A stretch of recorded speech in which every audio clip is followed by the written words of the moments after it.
Hello दोस्तों। आज हम लोग James Watson and Francis Crick की बायोग्राफी पढ़ेंगे। ठीक है।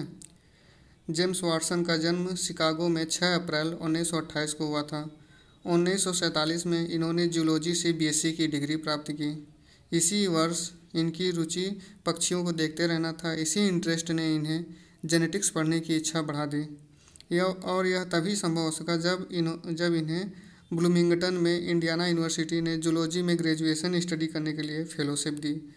इस यूनिवर्सिटी से ही इन्हें बैक्टीरियोफेज मल्टीप्लिकेशन पर हार्ड एक्सरे के प्रभाव पर कार्य करने के लिए 1950 में पीएचडी की उपाधि दी गई। मतलब 1950 में इन्हें पीएचडी बैक्टीरियोफेज मल्टीप्लिकेशन पर हार्ड एक्सरे के प्रभाव का स्टडी करने से मिला था। वाटसन क्रिक से मिले तथा डीएनए स्ट्रक्चर की सॉल्विंग में अपने कॉमन इंटरेस्ट को देखा। मतलब क्रिक भी उसी पे काम डीएनए के स्ट्रक्चर पे काम कर रहे थे और वाटसन भी उसी पे काम कर रहे थे, तो दोनों लोग मिले तो इन लोगों को इंटरेस्ट जो कॉमन ही था। मतलब वाटसन का जो पहला सीरियस इफेक्ट था, मतलब इफर्ट था, वो संतोषजनक नहीं था।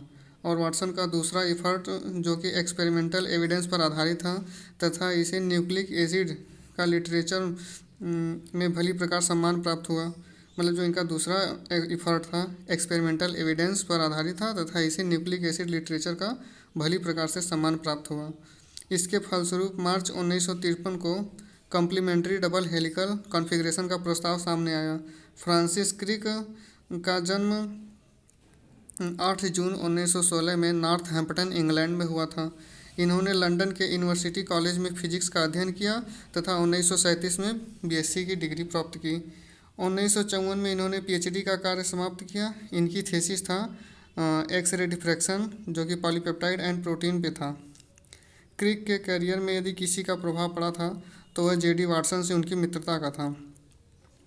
यंग मैन वाटसन ने 1953 में डीएनए तथा रेप्लिकेशन स्कीम के लिए डबल हेलिकल स्ट्रक्चर का प्रपोजल दिया। मतलब 1953 में डीएनए तथा रेप्लिकेशन स्कीम के लिए डबल हेलिकल स्ट्रक्चर का प्रपोजल दिया गया।